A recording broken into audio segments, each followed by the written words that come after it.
In the academic and research world, several terminologies are always being used. And an example is primary research, secondary research, qualitative research, quantitative research, and several others like that. So in today's video, we are going to explain the differences between a primary and a secondary research. And subsequently, we are going to make other videos to make clarification and explain in simple terms what these things mean. So if that sounds like what you're looking for, then definitely keep watching. Welcome back. So I remember like the my first few years in the academic world, like proper academic work, research and all that academic writing. And then several words are always being used: primary research, secondary research, systematic review, literature review, so many things. Like you at the end of the day, you get so confused if you do not know what the differences are. I want to ensure that every subscriber or every student that comes across this channel and is having troubles differentiating between these things understands what they mean and then can now dive into the academic world proper. Okay, so let's get to it. What is a primary research? What is a secondary research? In simple terms, in plain English that we all understand, a primary research is that type of research that you see people say, hello, I'm carrying out a research about mothers that are breastfeeding. Can you help me fill this questionnaire?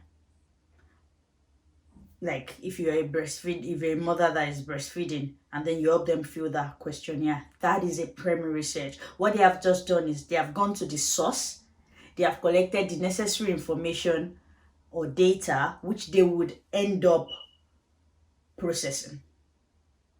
So a primary research goes to the source, collects the information and processes it. That means the researcher has hands-on with the like throughout the whole research. The researcher collects the data, would have read about the topic, would want to develop new knowledge. So that is mainly what a primary research is, and why oftentimes that's the main one we are all aware of until you now get into the master's world, right? But that's the main one we are all aware of, and that's because it is assumed that it is the original research because you're going to the source and you're creating like a new depth of knowledge. Imagine if like a study is being done and then the study makes a recommendation that, oh, these other things should also be found out, or other researchers should also research about these particular things. Do you get? And then you go ahead and research about that thing. Like primarily you collect the data from the necessary people, you process it, and then you bring out the results. So you're creating like new wealth of knowledge. Do you get? So that is what a primary research is. So it can be in form of surveys, interviews, observations, several things, focus groups. It can be anything. And let me state it right here that a primary research can be either qualitative or quantitative. So is a secondary research. A secondary research can be either qualitative or quantitative. We're not going to go into that in this video. I'm going to make another video separately that talks about quantitative and qualitative research, and then we can understand the difference. Just like the name sounds though, let me just give you an hint. Quantitative means you're dealing with numbers, statistics. Qualitative means you're dealing with quality, perspectives, impressions. So it doesn't have anything to do with it being either primary or secondary. So that is it about primary research. Primary research is where ethics is very key. Like you have to be very aware of, you have to make sure your participants are aware that it is voluntary. They can leave or withdraw their consent anytime. And you have to make sure that they give consent and ensure that their privacy is protected. And you also have to apply to ethics committee so that they can review what you intend to do and make sure that it's not going to cause harm to the participants. So primary research is a whole lot of things. It is also expensive. Like it is expensive, it is time consuming, but it is seen as the main form of research. I think most of the research most of the articles you see in all these journals and all are mostly always primary research. Do you get? So it's not a big, it's just primary, secondary. It's not a big deal. It's not something that is out of this world. When someone says, oh, I'm carrying out a primary research, that means they are gathering information from people and they are processing it. So they are dealing with people.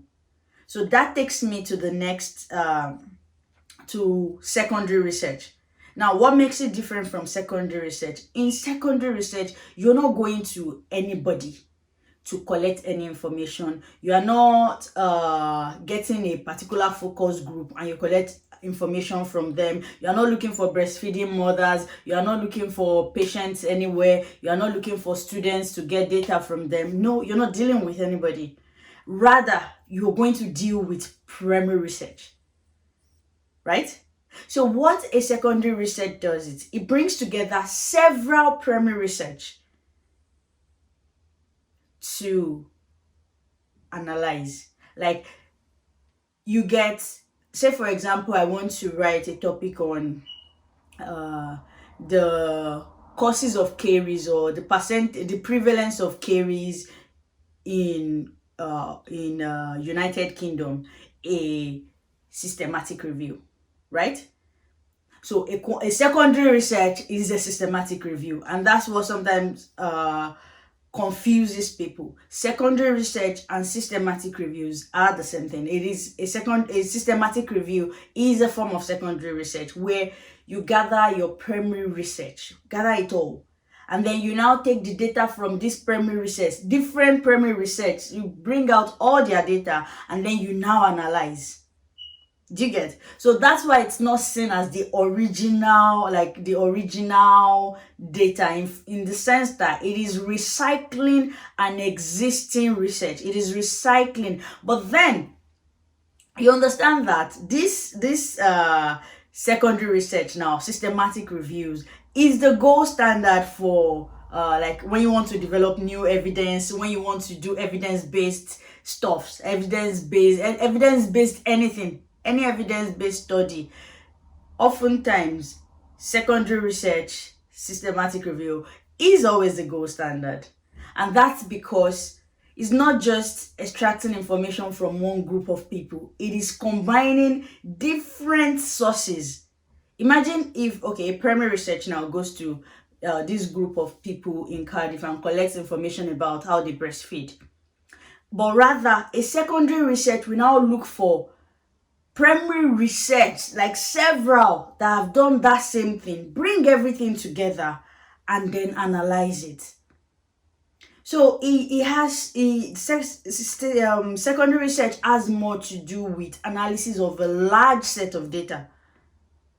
And also secondary research can be either quantitative or qualitative.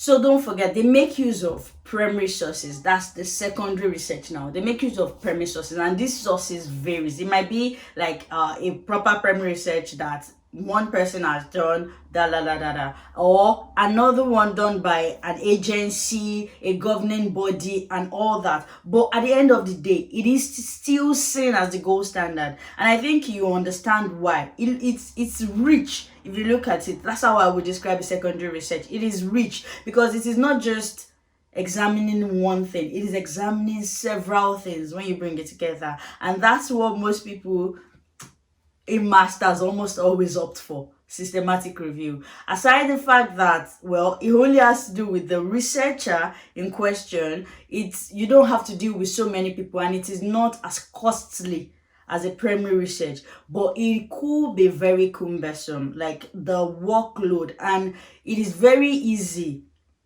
Well, I won't say it is very easy for you to make mistake. I would say that it has a form of sensitivity to it when it comes to data analysis, because that is everything you have. You've gathered so many data, and you have to be quite sensitive with the extraction, with the analysis, and with the sentences. So there's no easy research. That one is clear. There is no easy research. But then you have to choosing the best type of research that you want to carry out would depend on the study itself, right?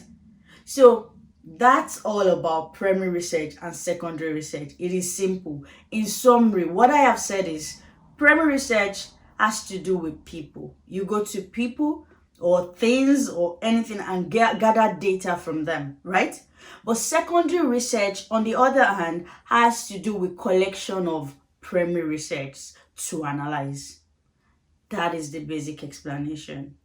And I hope that you have gotten the details of what I'm trying to say, and now you know the difference between a primary research and a secondary research. So make sure you stay tuned to this page to get more academic facts. And we upload every Wednesdays and Saturdays. Wednesdays is for how to make money as a student, as somebody from home, just how to make money from home.